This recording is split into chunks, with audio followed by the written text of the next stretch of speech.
Good evening and welcome to the GPAC meeting for December 16th, 2024. Can we have a roll call, please? Thank you. Councilmember Clark, Here. Councilmember Solarsno, Here. Commissioner Benefield, absent, Commissioner Salant. Here. All right. Now is the time on the agenda for comments not on the agenda. We have a number of speaker slips here, but they all appear to be on the agenda. So is there anybody here that has a comment for items not on the agenda for tonight? And seeing none, do you have anybody on Zoom over there? No speakers on Zoom. Thank you. All right. We'll bring it back to a review and approval of the meeting action minutes from October 21st. And I'll entertain a motion. I have a question for staff. I was not on this committee at that time, so would it be best for me to abstain from this particular vote? Thank you. Yes, we can continue that till the GPAC meets again. Yeah. So I think we'll to have do two that. sets of minutes next time. Yeah. Perfect. Okay. Thank you very much. All right. So then we're going to continue that, and now we're going to go to discussion of community design element, particularly the goals, objectives, and policies related to the Carpinteria Bluffs sub-area. Take it away. Thank you, Councilmember Clark. We are glad to be bringing back to you tonight some follow-up items from the last meeting, which was on October 21st. And we presented at that time the community design element, and there were follow-up questions, particularly regarding the sub-area for the bluffs. So tonight, we provided last week a staff memo going over some of those issues, and tonight we'll be giving you a presentation and allow for public comment. And as a reminder, the community design element is not a mandatory element of our general plan. It is to give guidance not only to developers, but also to our Planning Commission and Architectural Review Board. It is not part of our local coastal program under the Coastal Commission. So many of the policies in there are not mandatory language, they are shoulds, and they give a lot of guidance. It also includes 6 sub-areas, as listed here in the bullets, and tonight we really wanted to focus in on the Bluffs sub-area, and I'm going to hand it over to Megan Musoff to go through our staff report. Thank you, Mindy. Thanks. All right. So first I'll cover a couple of the key updates between the 2003 General Plan Community Design Element and the 2024 Draft Community Design Element.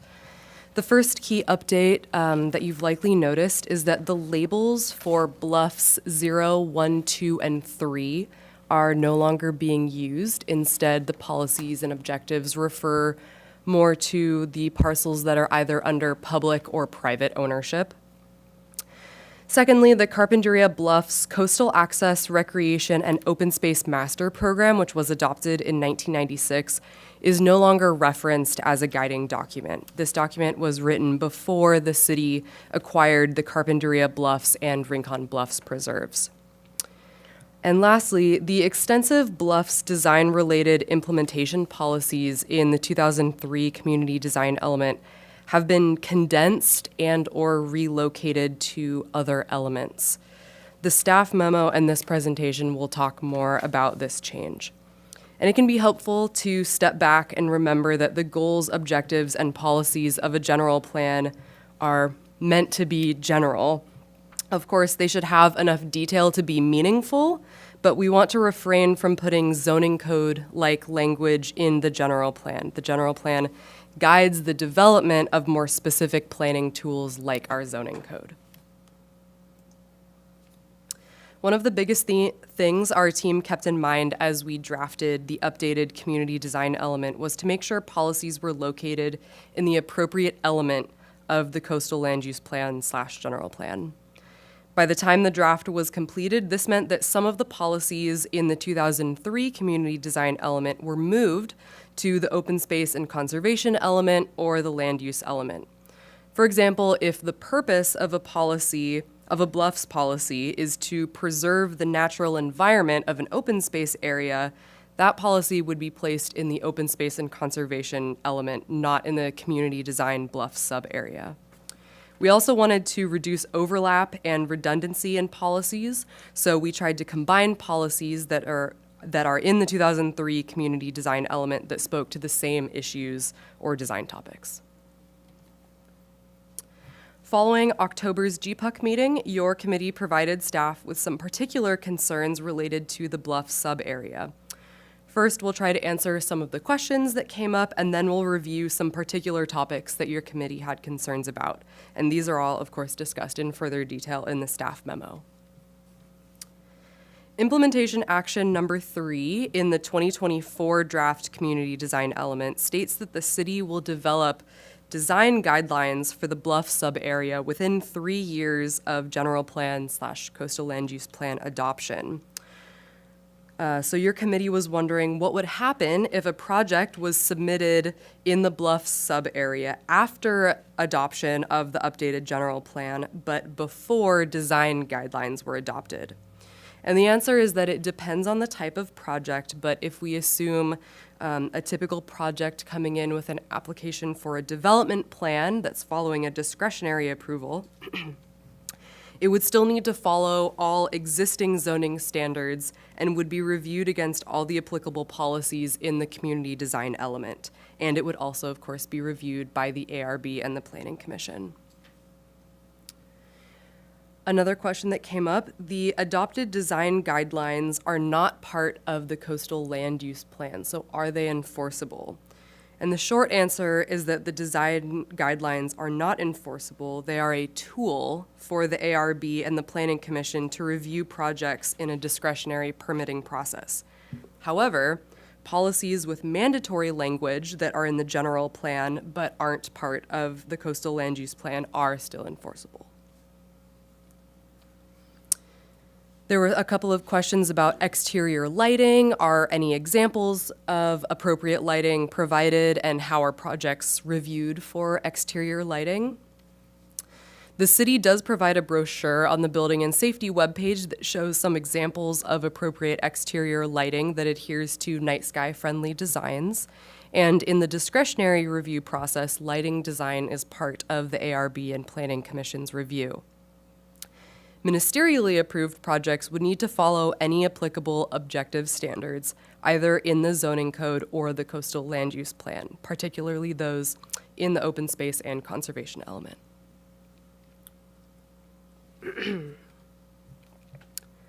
There were also some general questions about the difference between the terms view corridor, scenic view, and panoramic view. And these all describe different types of views.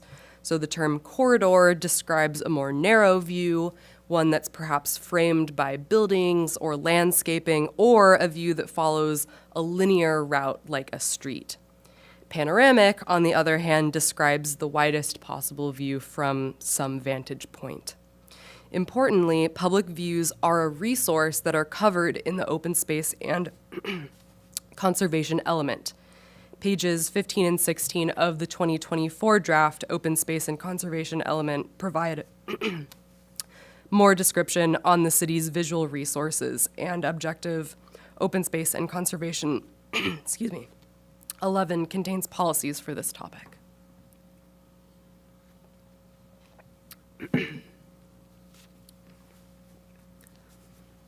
Excuse me one sec.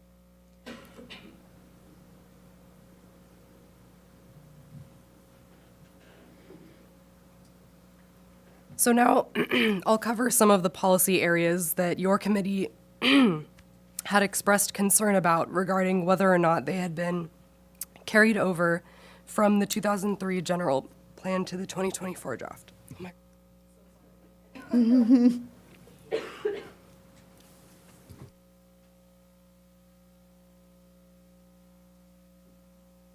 Should have brought a cough drop with me.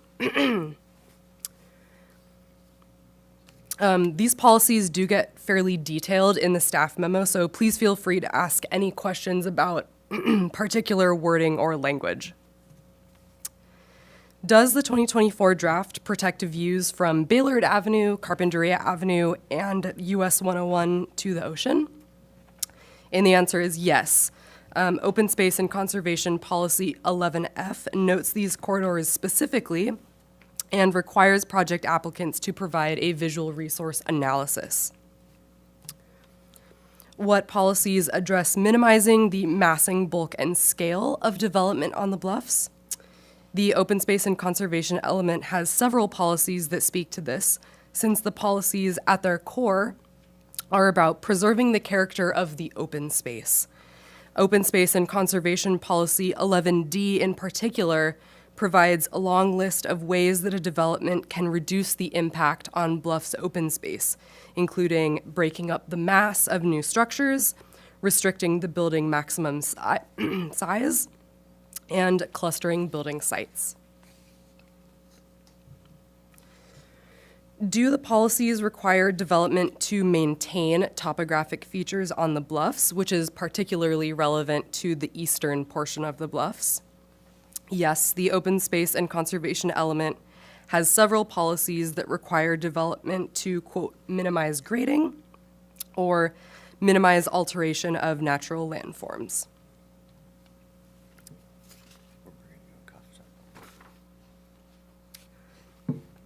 And there are also some policies that cover the design of parking lots on the bluffs specifically. In the community design element 4G states that parking areas, quote, should be landscaped to screen large expanses of pavement, and community design element 8.6C states that parking lots shall use natural materials that blend into the environment and be internal to the development site and located inland from the bluff edge.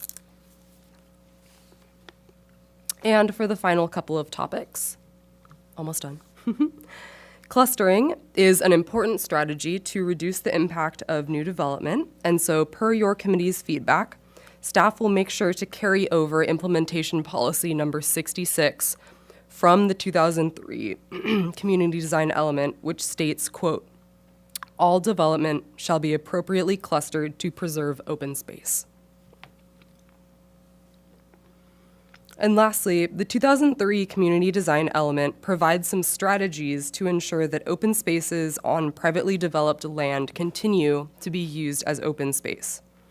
Your committee may wish to recommend that implementation policy number 69 be carried over to the updated draft.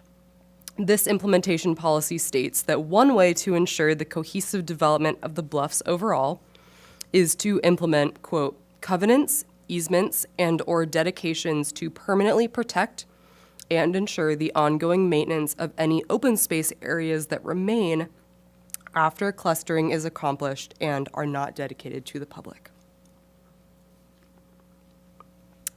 So in addition to these specific questions based on the GPUC's feedback, we also pose these general discussion questions. Are the policies of the community design, open space and conservation, and land use elements together sufficient for the bluffs? Are there additional 2003 policies not discussed in the memo or the presentation tonight that warrant inclusion? And do you have any general feedback on the draft community design element overall? And this concludes my staff presentation, and we are, of course, happy to answer any questions that come up as you discuss. Thank you. All right, any questions?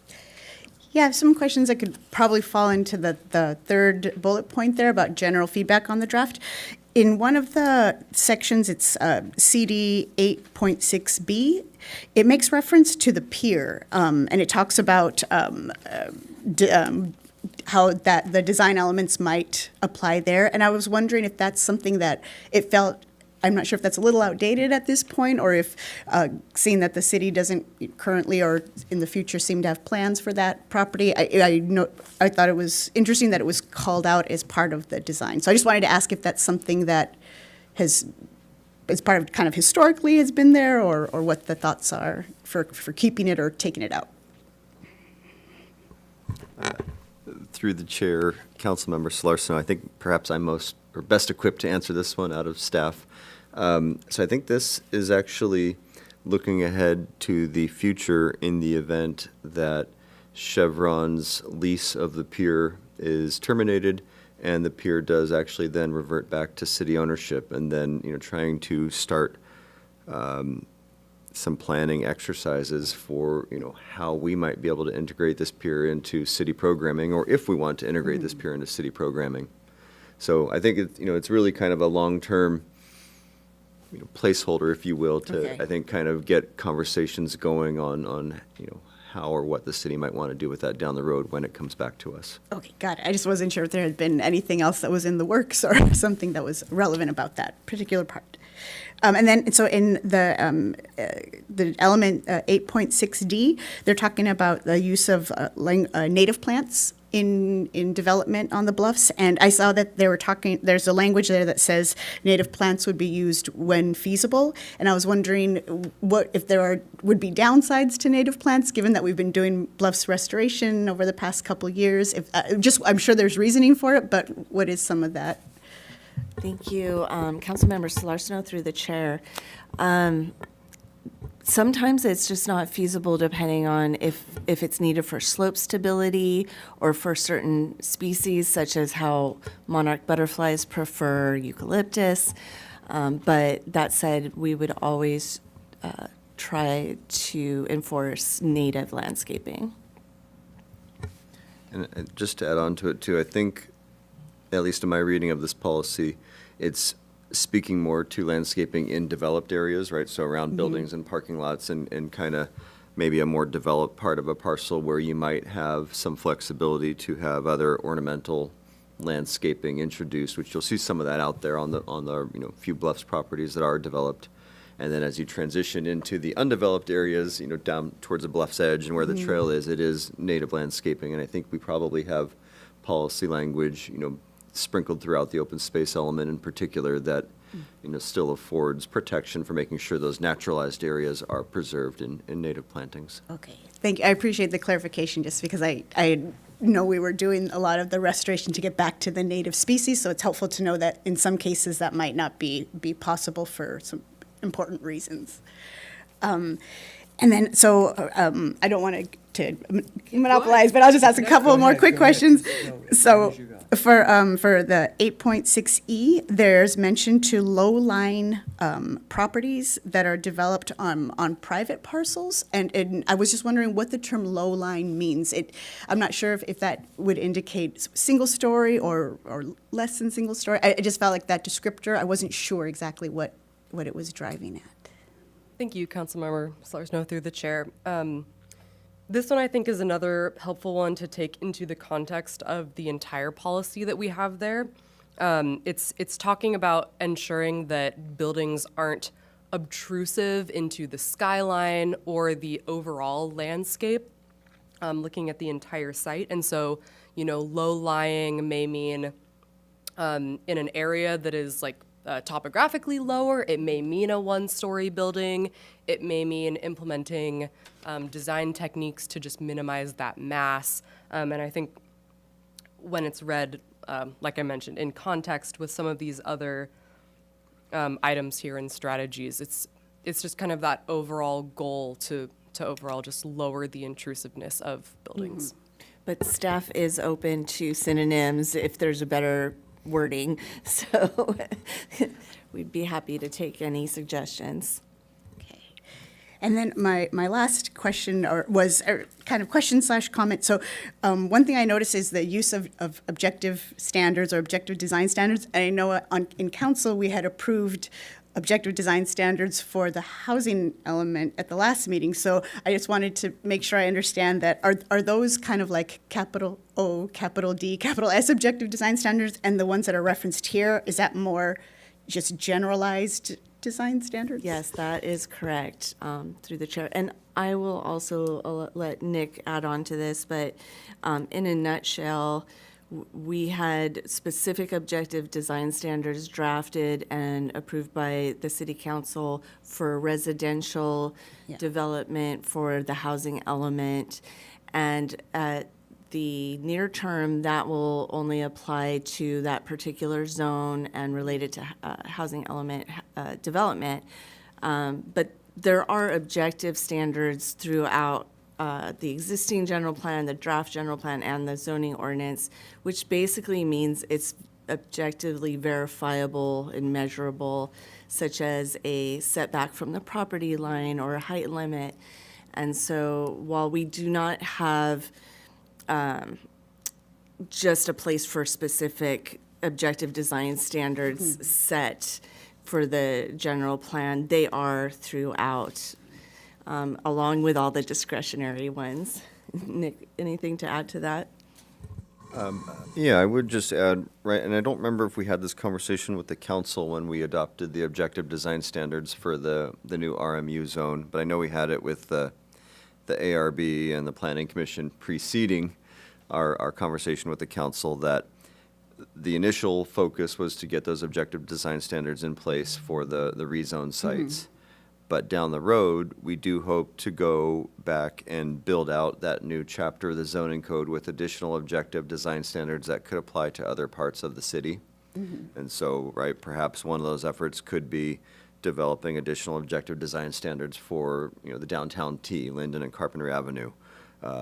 Perhaps one of them could be building out objective design standards for future commercial development or redevelopment on the Carpinteria Bluffs, which I think would kind of check the box of the obligation we have to already develop design guidelines for that area, but instead it would be now more enforceable because these would actually be Right. zoning standards if we went Right. that route rather than just guidelines.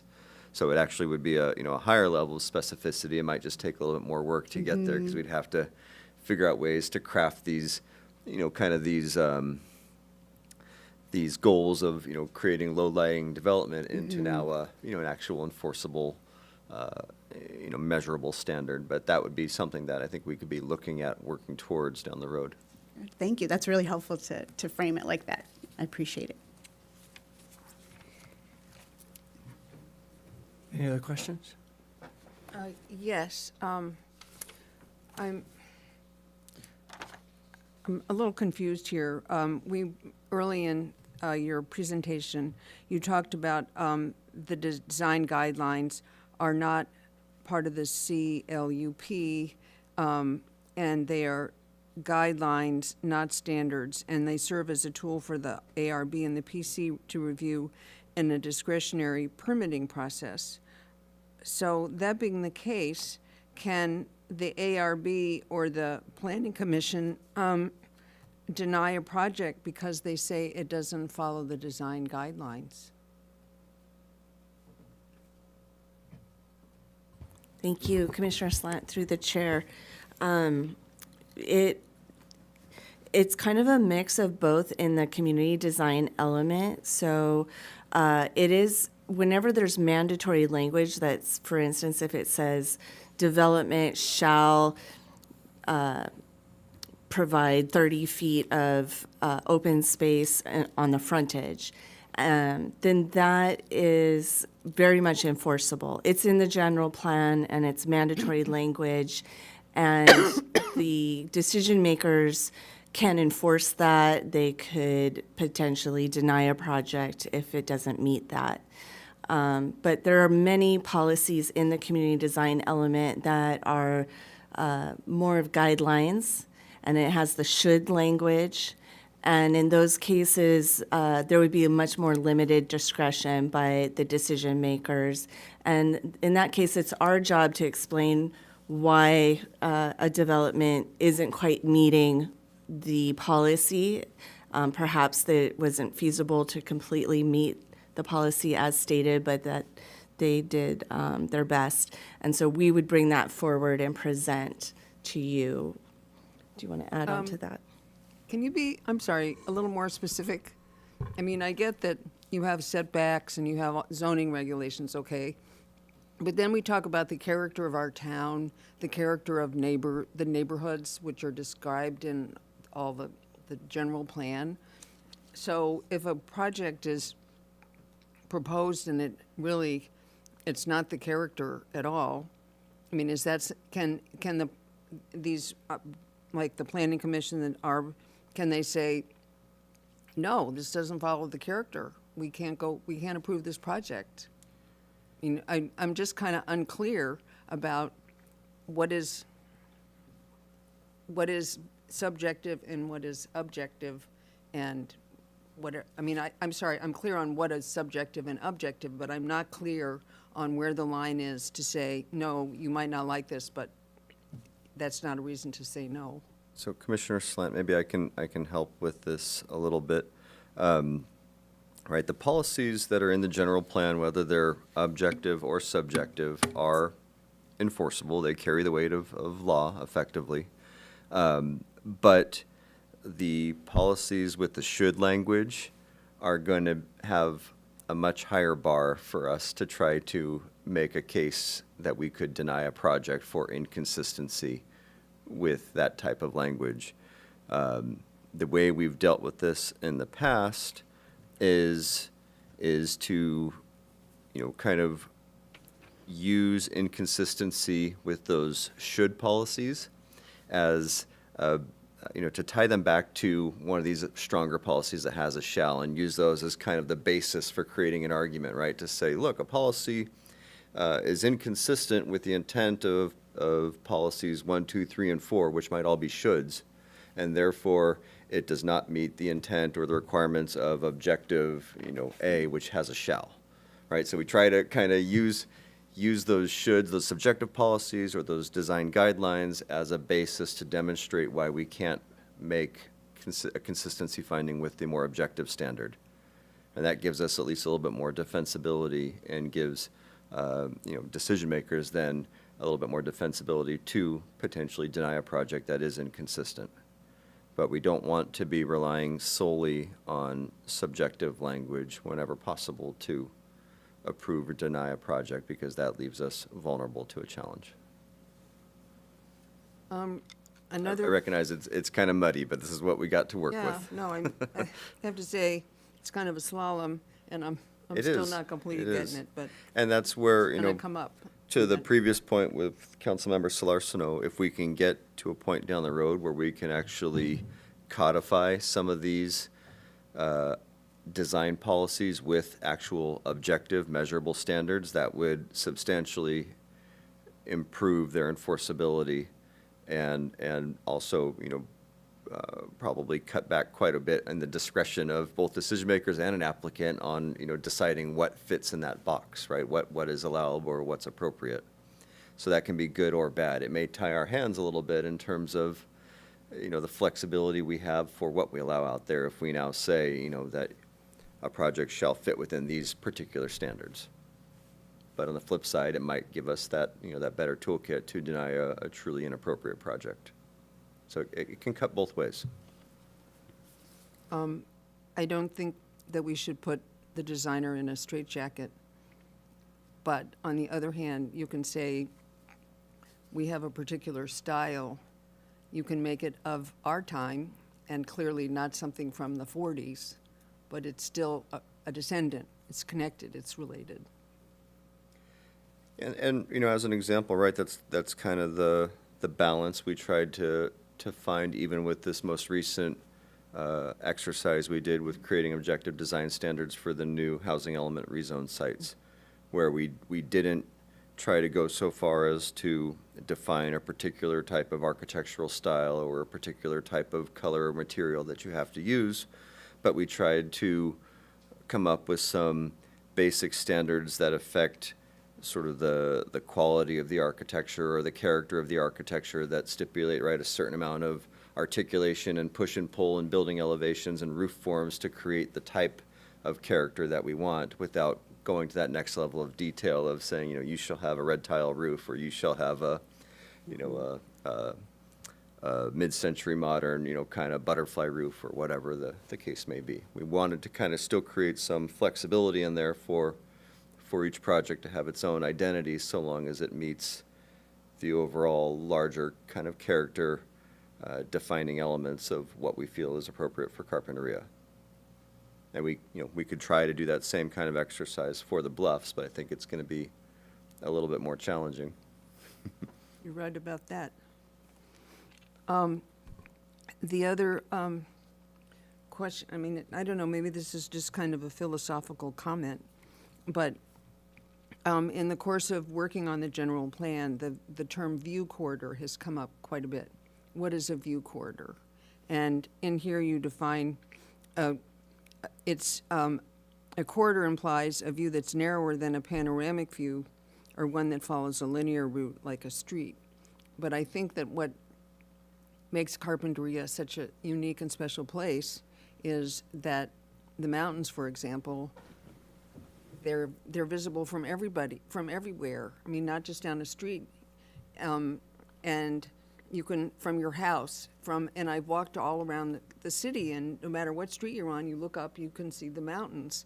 And so I think that as we go forward and we develop new projects, somehow I feel like this needs to be more a better definition. I mean, because projects have come up where the people that live next door complained that they couldn't see the mountains, and you can say, well, that's the way it goes. But in fact, I feel like in our town, it's like almost a right. I mean, maybe that's not the right word, but it's like it's what makes our town special, that we all see the mountains. And when we see a project that blocks that view, people get really upset. I feel like, and maybe somewhere in this thing that's incorporated in.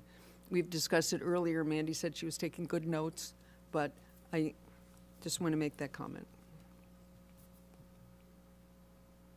As a follow-up question, I don't know if were you going to, as a kind of a related question, so just to clarify, so with the design element, the language we're working on now, is that more like kind of like a guidebook for design review, whereas maybe if we're talking about elements that are more like zoning related, would that be considered by planning commission or a body like that? I want to make sure I understand kind of the nuances between the more general language we're talking about here and then maybe the more specific rules that are part of zoning. Councilmember Slarcno, I think I can answer your question. You can tell me if I'm answering the wrong question. But the way I think about the general plan policies, right, is they're sort of like the framework or the constitution, if you will, of land use decision-making and planning for the community. So it's providing, some high-level parameters and guidance for what's appropriate in what parts of the city, what development should look like, that sort of thing. And then those high-level parameters, those visions articulated in the general plan, ideally get articulated, at a finer level of detail and implemented through things like zoning standards or design guidelines or a specific plan. Those are the implementation programs that actually put the general plan policies into effect. No, yeah, that's really helpful because I think that helps speak a little bit to why maybe these aren't as narrowly tailored as maybe we would like or to see, or that the public would like. Some of that narrow tailoring, it sounds like, comes in at a different stage. Ideally, it should, right? Ideally, this should provide that high-level vision, and then the zoning code drills down to that next level of finer detail of articulating what that actually means on the ground for development standards. In practice, this ends up becoming a push and pull exercise, particularly with Coastal Commission, where, they, I think, maybe kind of like what some of the sentiments we're hearing from your committee, they seem to want more of that specificity and detail to be embedded in this document, despite the fact that it ends up then being, kind of duplicative with what ends up in the zoning code down the road. And there's been this ongoing kind of tug of war with coastal staff on that, and that's why I think despite coming from a pure planning perspective, right, of we're thinking like, hey, general plan should be general, and coastal commission says, no, we want, all this implementation stuff in here, and so you see, kind of that tension, I think, through even the policies of these different elements where some are very high level, some kind of get down in the weeds, and that's in part, I think, because ultimately, right, we need to satisfy not only your council with whatever's in this document in the community, but also the coastal commission. Got it. Thank you. Okay. Questions now? No, I don't have any questions. Okay, so we'll hear from the public now. First speaker slip is Ted Rhodes.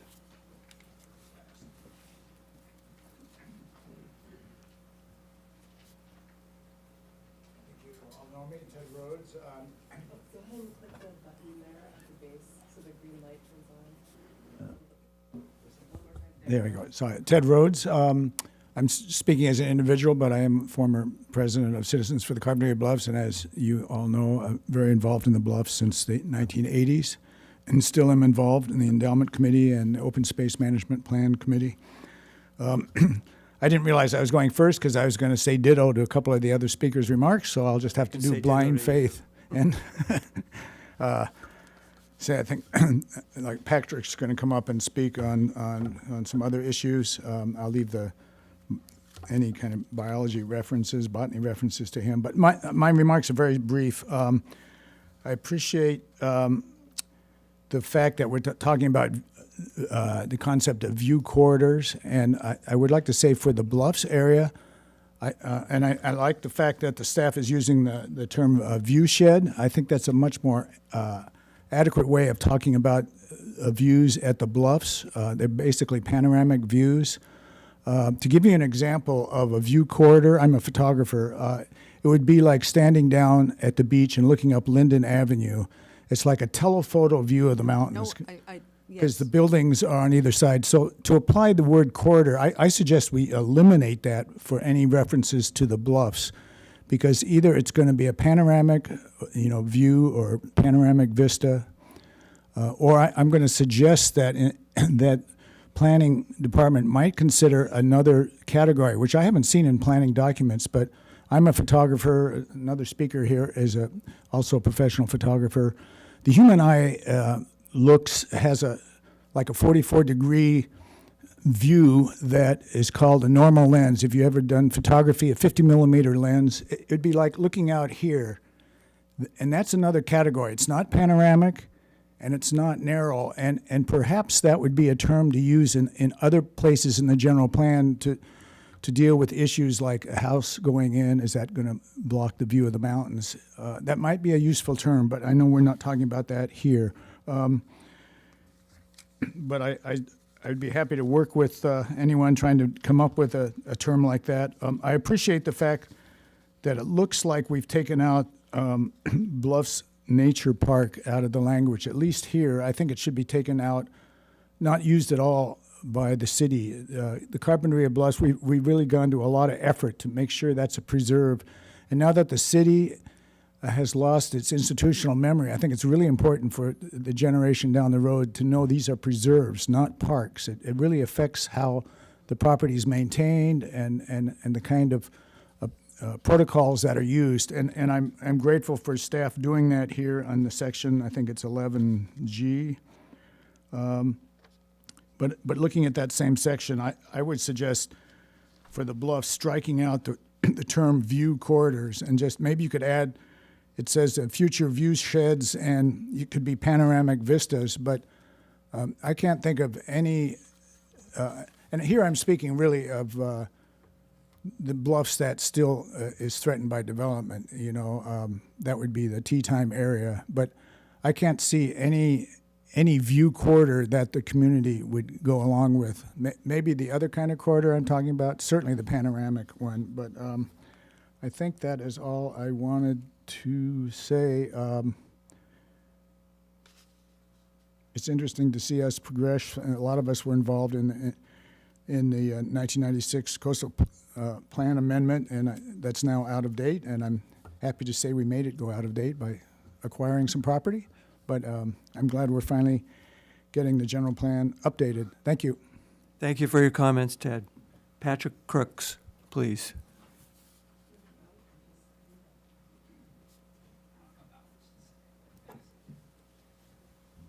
Welcome. Good evening. Got a little bit prepared here. So my name is Patrick Crooks here, speaking again as a private citizen, but do want to recognize my position as Carpinteria Bluffs, Citizens for the Carpinteria Bluffs president. That might offer some additional standing, and then additionally interaction over the last 8 years with the city as an appointed member of the COSMAB IPM committee, and more recently the Tree Advisory Board. I would assume that the majority of my board and Citizens for the Carpinteria Bluffs and our constituents would agree with the sentiments I wish to share with your committee tonight. I'm here to continue to advocate for policy changes that in these community design guidelines, we as a community further protect all public view sheds to the maximum extent feasible. In our general plan, we established the Carpinteria Bluffs Nature Preserve as a key element to our community's identity and priorities to steward these lands further. The open, expansive view sheds are unlike any available in our community. The bluffs offer a truly unique perspective from atop the coastal terrace at the edge of the continent. We are met at the bluff's edge, of course, with the Pacific Ocean, and further out, a full view, panoramic view of the Channel Islands. The elevation and topography of the nature preserve allows for these open views in the foothills, San Ynez Range, as we enjoy these largely unobstructed view sheds. I fully support stronger objective language that recognizes and aims to fully protect all publicly available visual resources. The notion of a view corridor begins to fully delete peripheral vision and panoramic views. A view corridor, more appropriately, is a view comparable, like Ted was speaking to, is more of like that telephoto lens. So, it's my belief that the widest angle view, the panoramic view, is the view we should continue to prioritize when speaking of the desired background that is unique as a visual resource. So, for example, some of those unique resources are the Channel Islands, views of the Channel Islands, the Pacific Ocean, and the foothills to the ridgeline of the San Ynez Range.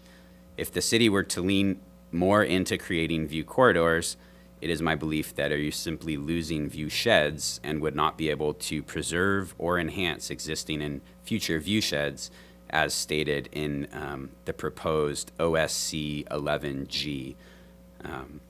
In consideration of this, further study may be warranted to better identify the significant visual resources and key view sheds from the Carpinteria Bluffs Nature Preserve and all public view sheds along Carpinteria Avenue. I think, there's obviously mention as well as Baylord Avenue there with some of those key backgrounds that you're still able to get those unobstructed views out to the islands.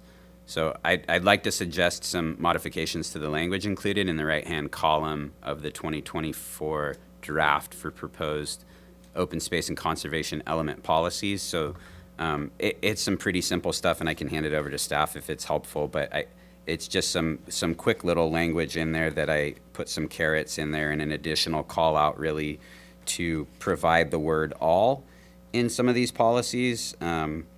I think I appreciate the discussion of should and shall, but I think here really looking at from the design guidelines, I think it is important for us as a community to come here tonight and bring these things in front, that's really what we're seeing here. That's what we're valuing as a community, are these open panoramic views from public viewing locations, whether it's Carpinteria Avenue along the sidewalk, any view you get there of the Channel Islands is a pretty significant view.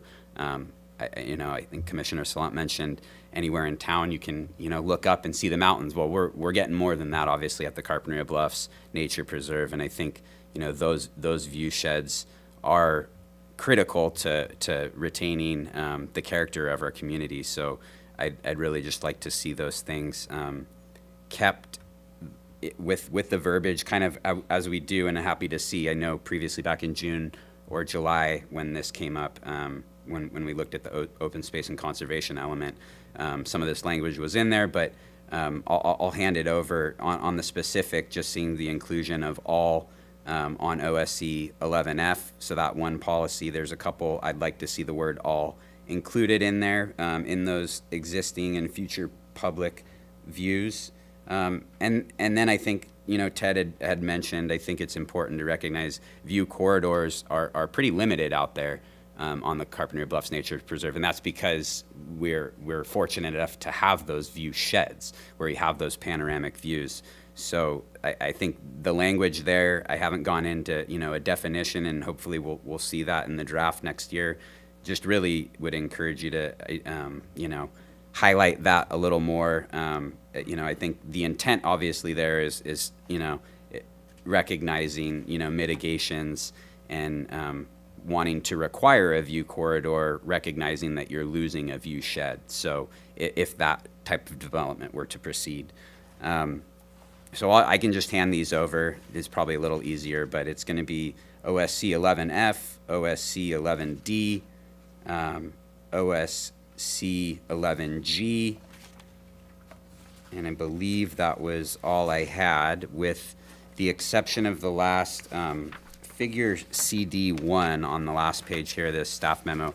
I don't know if it was a carryover or not. This is just my final kind of comment or question, but it's really in reference to the east end of Carpinteria Avenue there, and I'm not sure that we can zoom in on it, but from what I can gather, it sure looks like the last parcel there next to the Rincon Bluffs Preserve is included for some reason in the northeast sub-area. And so I'm just kind of curious if there was a reason to not include that parcel. It'd be east and south of 150 there, would be included in sub-area 6. I think I'd like to just understand if that was a carryover, if there was some rationale to exclude it from the Bluffs sub-area, being that those same resources are definitely viewable and visible from any of those public locations. So that's what I got tonight. Thank you. Thank you very much. And you're gonna hand that over to staff? Yeah. Thank you. Mike Wondolowski, please. Hi, Mike. Hello. I thoroughly agree with the comments that Ted and Patrick made, so I won't reiterate any of those. Really just want to talk about one additional topic, and that is something I mentioned at the October meeting of this committee regarding the community design element, section CD6, regarding night lighting. I want to provide a little bit of new information on that and sort of reemphasize a suggestion I made at the last meeting.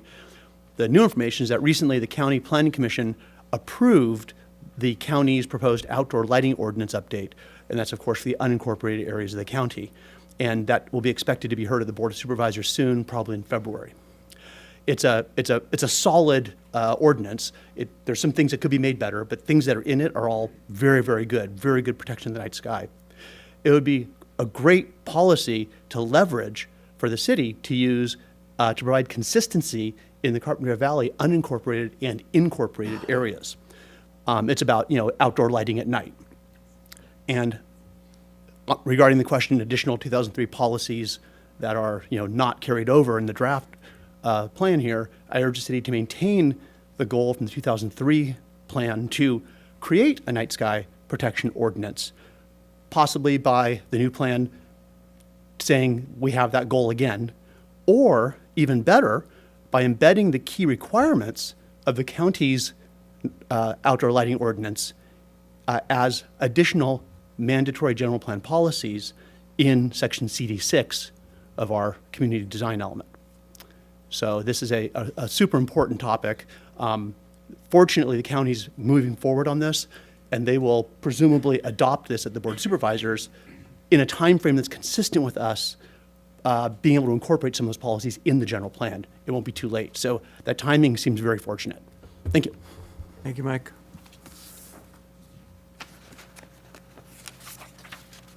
Lisa Starr.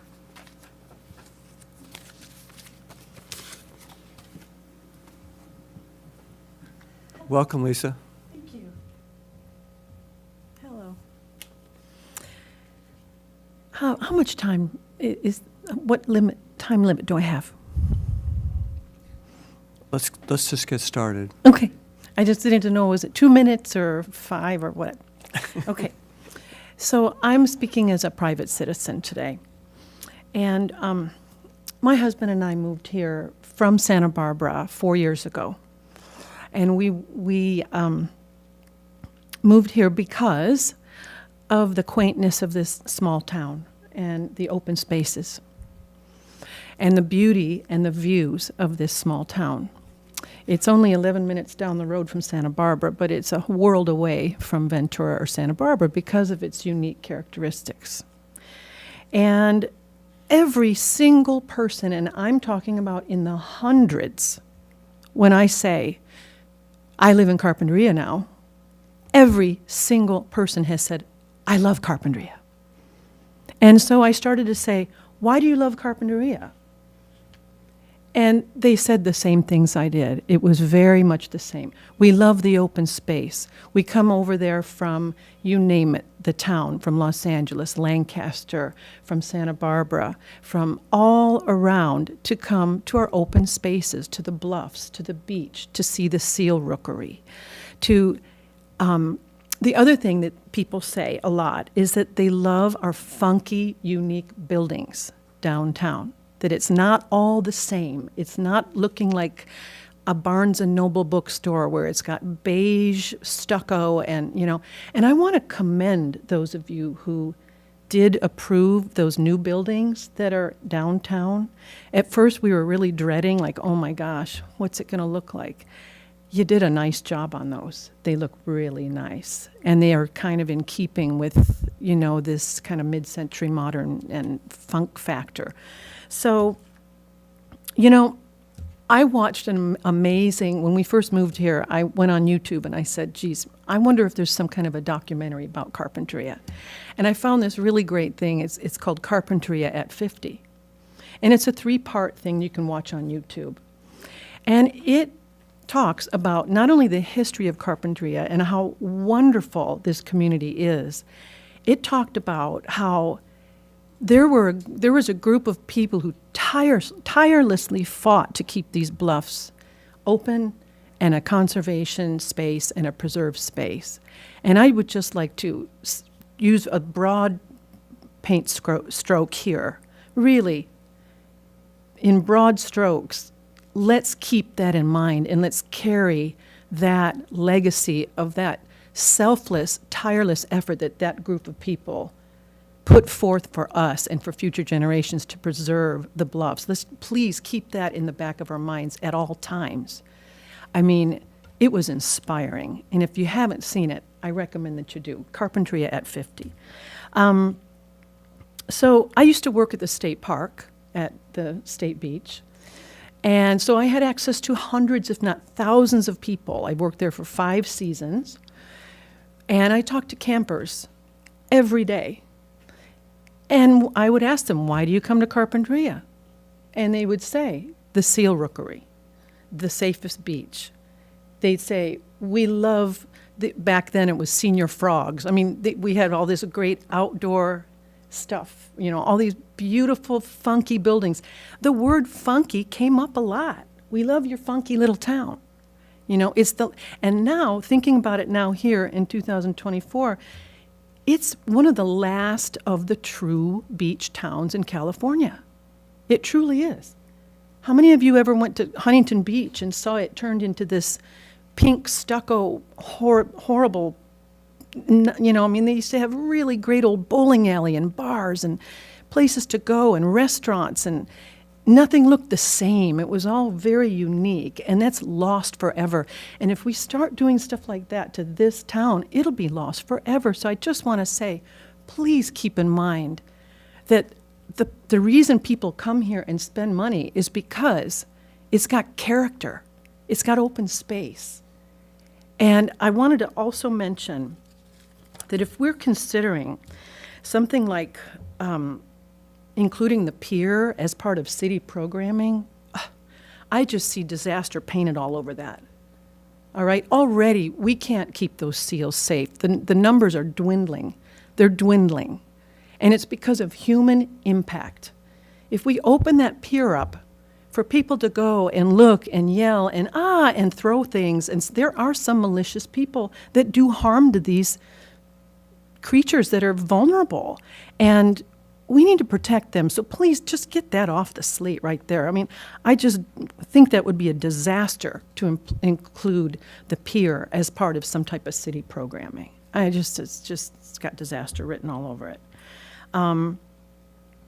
The one thing I would like to urge, and hopefully you guys might consider sometime in the future, and I'm retired, so I'm not looking for a position here, consider a ranger position. Consider funding a ranger position on the bluffs to enforce the codes, the Marine Mammal Protection Act. Very shortly, I just want to tell you in conclusion, I was a volunteer as a SEAL Watch volunteer during COVID. I was the first person that arrived that morning to, I had my vest, my button, my little stop sign that we carry, and we look for people that are within the signs that say, if you come past this sign, you're in violation of the Marine Protection Act, and you can be fined $10,000. So when I signed up to be a volunteer, they said, if anybody's within those boundaries, take video, take pictures, call the ranger, call the police. All right? I did that. There was a man and his son. I witnessed them from about 500 feet kicking sand on a baby seal. Okay? The volunteer up on the bluffs called me. We called the police. They could not find us. When that man, they were yelling at the man to get off of the seal protection area, okay? I waited for him. I had my phone on. I was videoing him. He came here toward me. Thank you. Sorry, that's me. He came toward me, and this was during COVID. He had me pinned up against the cliffs, all right? And he was yelling and screaming at me in my face during COVID. Okay, I was a vulnerable SEAL Watch volunteer. I hadn't yelled at him, screamed at him, sworn at him, nothing. I just said, you're in violation, you need to come out over here. This is against the law. Okay, when the code protection gentleman came, do you know what he did? He whispered to that man, you better go because the police are coming.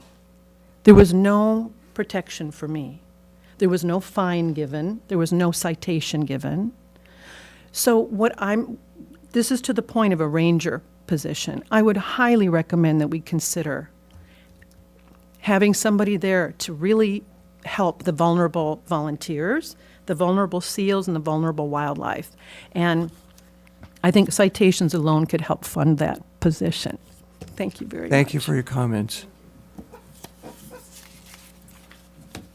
Patrick O'Connor, please.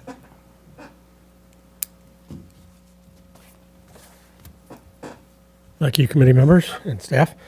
Just a quick comment on page 3 and 4 of the staff report regarding CD implementation policy 59 in the 2003 column, and then OSC-11D in the right-hand column. The 2023 language includes specific comment about setbacks, and the OSCD-11 in 2024 does not. I'd like to encourage that we retain specific language regarding setbacks, and additionally regarding density, lot density. As we see a number of these projects come through in various locations, in various zoning areas, we have very little nuance when it comes to interpreting the code language relative to setbacks and to density. And I think as we lean with these policies, as they lean to more objective standards, as we mentioned later on, from this document to the next level of specificity, we need to get very objective about density and setbacks. So those are my comments. Thanks. Thank you. All right, that's the last of our speaker slips. Anybody else from the public? Susan, please. Can you fill out a speaker slip when you get a chance? Susan Allen, 790 Arbo Verde. And disclosure, I am here as a private citizen, but I'm vice president in charge of land use for the Bluffs area. I'm also here to bring you institutional memory. I have gray hair. I've been around a while. I have more gray hair than you. So I just feel we're losing some of that in this this issue, and I would like to see us not lose that. There was a lot of community input when the 2003 document was written, and I think now, if you remember the meeting about the Tea Time project out there, and how many people showed up, I believe, and I spend a lot of time out on the bluffs, that there's more of a realization how wonderful that is. For me, it started as the land, and then now when I go out there, I see the people tied to the land even more. And I think we need to look at that and remember why we preserve that land. So I'm a shall kind of person, not a should kind of person. So I think wherever you can use shall, we should be using shall. It's an important word. We need to give this city a strong legal leg, particularly in part of in light of state mandates. The state is kind of loosey-goosey, and I think we need to do our best to protect Carpinteria as we can, and that's having that shall language, not that should language. One of the issues, and this just came up today, we did our land trust walk, our annual walk today, 3 hours out on Rincon Bluffs Preserve and Bluffs, talking about issues. And one of the things that came up was lighting. And again, here's my institutional memory. Plan Member Services building was built, and we talked about the outside lighting. It needed to be low, no problems. That was not the problem. It was the interior lighting. I mean, it was like a beacon out there. I believe the problem has been fixed. I don't get out much at night. So small things like that, things you didn't consider. So here we are looking at the housing element, and suddenly, I believe it's Site 21, which is the vacant lot out on Bluffs 2. They're talking about tearing down S&S Seed and putting housing out there.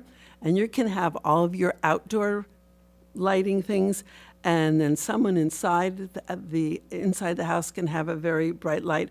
Or you could be like me and love Christmas lights and have, you know, your Christmas lighting, which would be horrible if you're out on the bluffs at sunset and suddenly see Susan's seals flashing.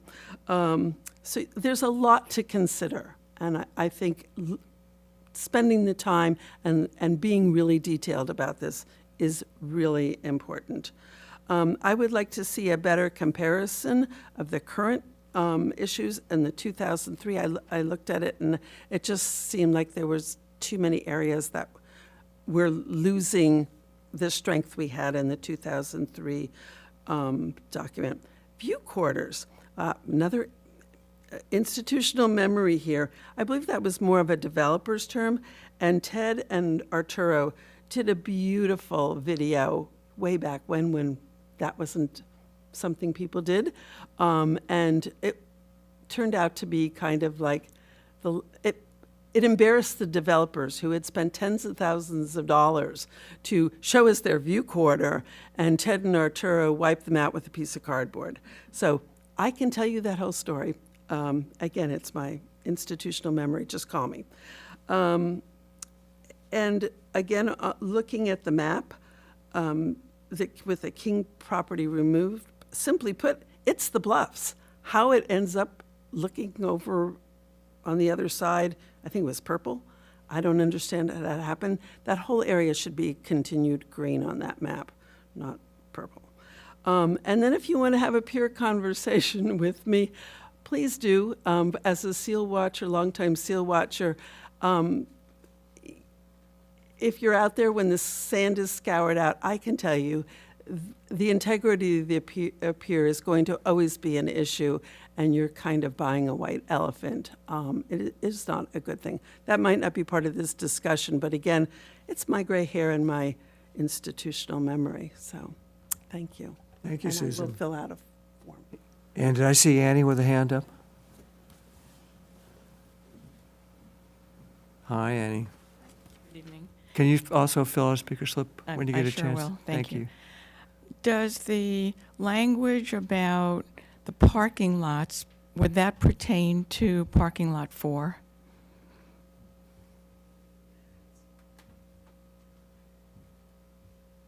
That's parking, that's the proposed new one. Well, I think it's just about the bluffs. This, and where the parking policies are that we're talking about, or just about the bluffs.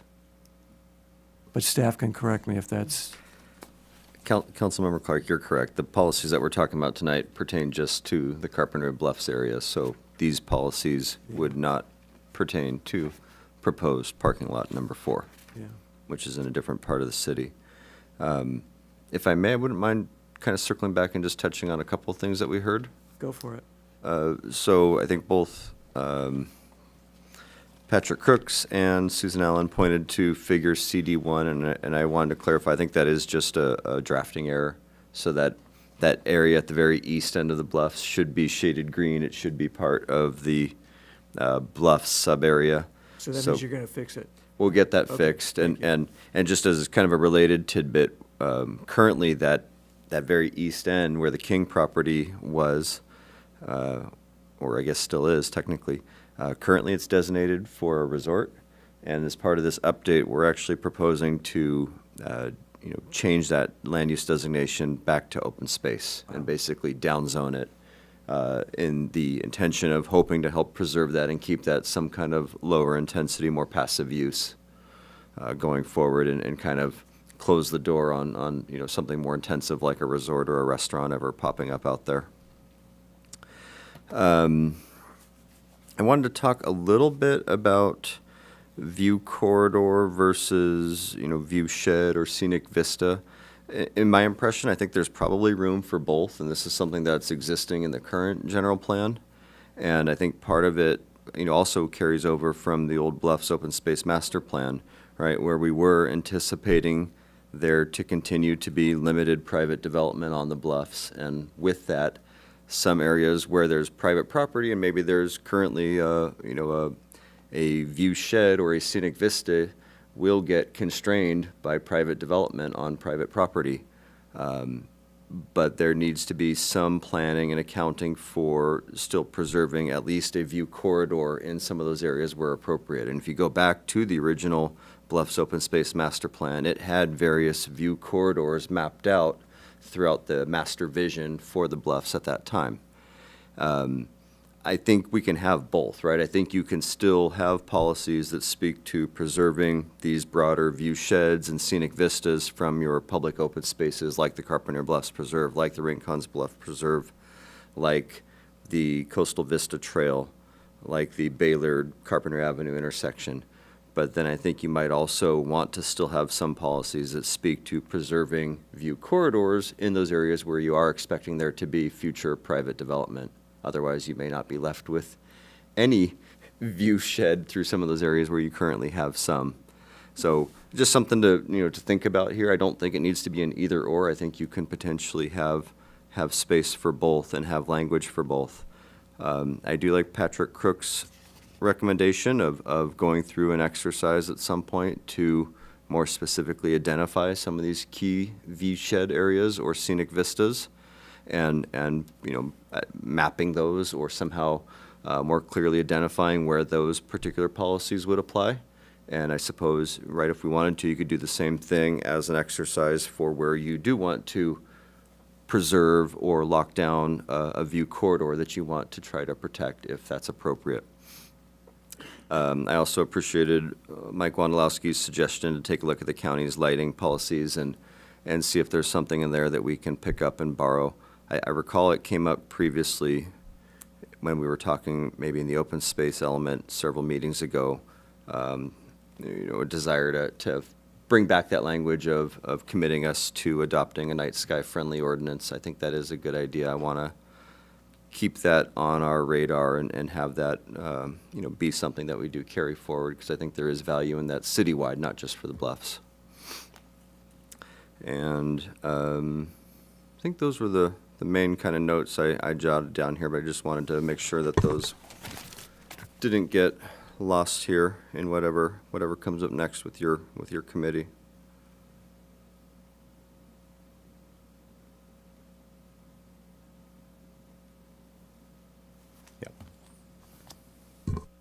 Okay. I could see a view corridor down Linden, but, and I think on the Bluffs, there's, I have to stop myself from saying Bluffs 1. But I think there's development possible on that without blocking view sheds. I think that the mountains and the ocean, Patrick Crooks brought up the channel lines, and those are actual resources, and the views are access to those resources. And I just remember some of the development proposals we've seen on the Bluffs, and they have view corridors, and they do nothing. They steal the view. And so I have to disagree on that. I'm for saving the panoramic views when we have them. We don't have them on Linden, but we have a view corridor. That's just my viewpoint, but thank you for all your other comments. Anybody else? Yeah, as a follow-up to the view corridor, so in the OSC 11G, I noticed it says preserve and enhance existing and future view sheds, vistas, and view corridors. So does that mean that it's more of an additive term in terms of it's not saying or view corridors? So it could still be that comments back to developers could not even mention corridors, but still focus on the view sheds and the vistas. It seems like the language that as written, it does seem inherently flexible in that way because it is an and not an or. Am I reading that correctly? And that would allow for still to give that kind of commentary back and to take that stand to preserve the wider view possibilities. Councilmember Slarceno, I think there's some ambiguity in how this is written and how it's interpreted, and I think that's part of what you're seeing a reaction to, right? I think the general preference is preserve these broader view sheds whenever we have them, and that takes precedence, or that's preferable over preserving just a view corridor.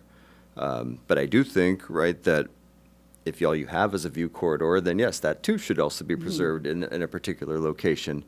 So I think it can be additive, but I think there needs to be maybe some clarification or articulation of kind of a hierarchy of preferences amongst those somehow, maybe to make it clear, right, that a view shed or a vista is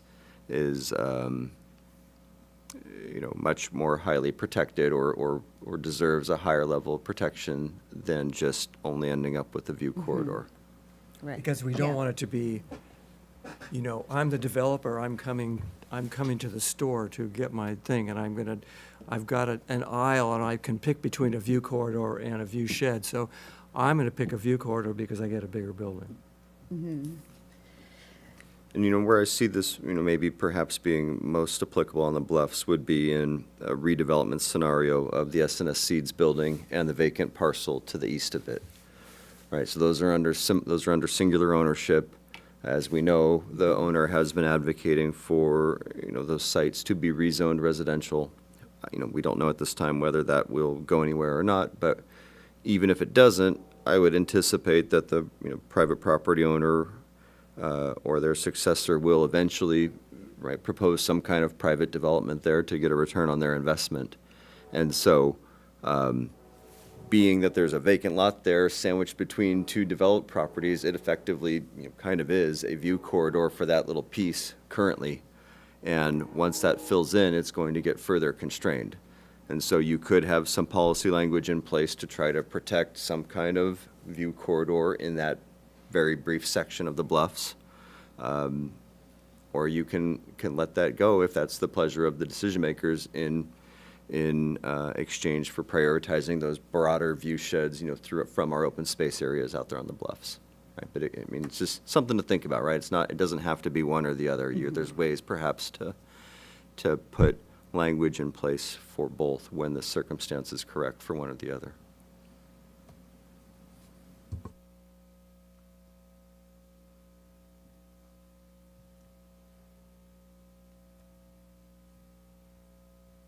Okay. Well, it sounds like that we're going to adopt some of these things that have come up, and so that's good. I think there was a policy or two that you asked us if we wanted to carry them over, and I do want to. I don't know about what everybody else feels.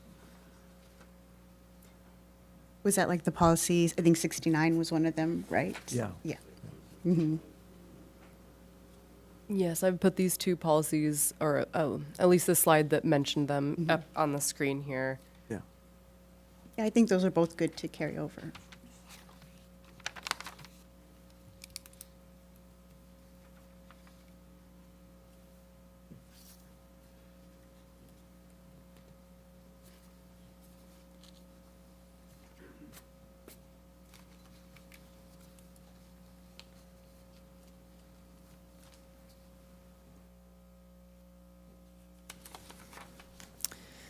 So, Chair Clark, if your committee has any other input for us, either about what we've talked about tonight or in general, it would be much appreciated. And then, would you like us to come back again for any reason immediately, or can we move on to putting all of the input together that we've received this year and making that available for public review and comment as our next step? Yeah, I mean, it would be good to, see the whole thing now. I mean, it was kind of hard dealing with this one because, it's going another place, Yeah. and so you don't have the two places to look at. So, I don't know, I think that's the next step. Mm-hmm. Yeah. Yeah, so maybe just for the benefit of the folks in the audience, in case you're not clear then on where we're going next, right? So we would take the comments we've received from the GPUC over the last year or thereabouts and work with our consultant team, who's not here this evening, to make some of the tweaks and adjustments and revisions to all the elements, all the chapters, if you will, of the general plan, coastal plan, and then sometime in the hopefully earlier part of next year, be ready to release a complete public draft of the entire general plan, and that would go out then for a public review period. Hopefully, we'd have an opportunity with your GPUC or similar to set up a meeting or two to go over that, or maybe like a workshop type environment to kind of gauge feedback from the community on that, and that'll also help kickstart the beginning of the EIR process for this general plan. And then that'll probably keep us busy for most of next year preparing that general plan and going through the public review process on that. Yeah. I think it's great to have some community feedback events. It sounds like that's something that helped with the 2003 version, and so, having maybe more than one would be great. Right. The, All right, sounds good. Anything else? Looking at going forward, the revised plan, I'm assuming, is going to be about as long as the original plan. I mean, which is, and the reason I'm saying this is I'm just wondering if, in terms of our even approving it, it should be done in several steps. I mean, it's a whole lot, it's really big. There's mention in here somewhere about a 30-day public review. Seems like for such a big document, maybe that's not enough days. And hope that we have a number of workshops with community input. I think that's a wonderful idea.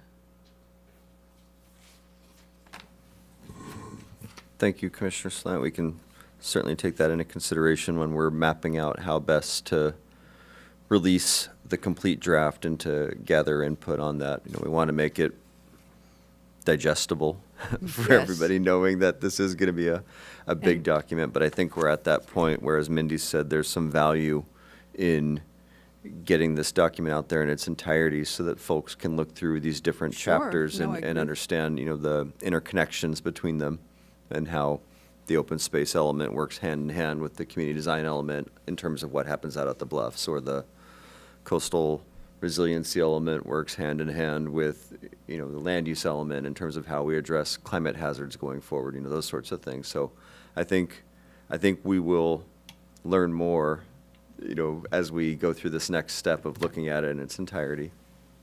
I think when you have it out for this preliminary step, some commentary about how you were just referring to how pieces fit together for the general public who we really want to read this, to make it as easy as possible, and have some commentary explaining it and all the acronyms more frequently. I mean, even now I still have to refer back to a lot of these acronyms, and I'm guessing that you would be putting it online.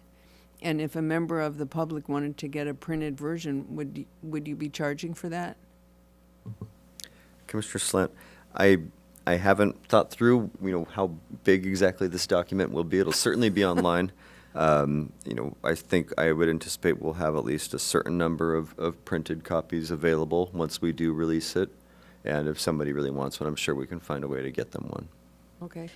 Sometimes at City Hall, do they have like the plans that people can come in and read and then kind of? So a lot of times, if we release a document like this, we'll put a copy at City Hall, we'll put a copy at the library. If there's somewhere else in the community that's a, you know, kind of a known gathering place, we can make copies available there as well for folks to be able to come in and sit down and take a look at it.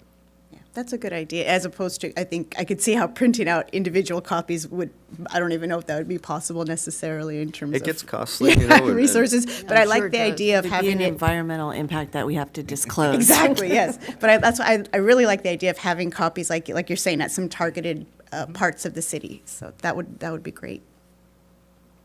And then, just to Commissioner Slant's other point, my recollection is that there will be, or there already is, in the draft chapters of the general plan, the elements, little written cues or notes that tell you, oh, you know, go also look in these other elements where there's some related policies. So there are already, you know, some kind of guides or clues embedded in the document to help, you know, direct the reader where to cross-reference additional policies that might be pertinent to whatever that is that they're interested in. Yeah, Nick, to your point there, it's typically in the first or second paragraph of the intro of each element. It briefly mentions kind of how the other elements work hand in hand to cover multiple topics. So, for example, at the beginning of the community design element here, it talks about how you know, the land use element is related to this, and the open space and conservation element. Then it even ties it back here to the housing element as well. So that's just another helpful tool for those reading the draft general plan, is the intro section has those cues. I still urge you to put a user-friendly commentary, something at the beginning, to get people really like wanting to read it, because it's a very important document. But, you know, some of it is tough going. And the more user-friendly, as a journalist, I used to say, make it go down like ice cream, and then you'll get everyone to read it. Unless you're walking, you know, gossip, you can be a terrible writer. This is not gossip. It's very serious. So we have to make it like ice cream. Well, I think if I remember correctly, are there also pull-out boxes that are in that too, that also have more information to kind of contextualize too, like throughout the document, so that it's not just like an intro and then kind of walls of text, but there are those boxes that are scattered throughout? Councilmember Solorzano, there are some, I guess you'd call them sidebars or little, Okay, you know, yes. bubble boxes throughout the element. Those the majority of them actually tie back to Coastal Act policies, but some of them do, the document does self-reference itself. And to Commissioner Salant's point, the introduction to the general plan also helps put forth some of that, more user-friendly, what is this document? What is this document for?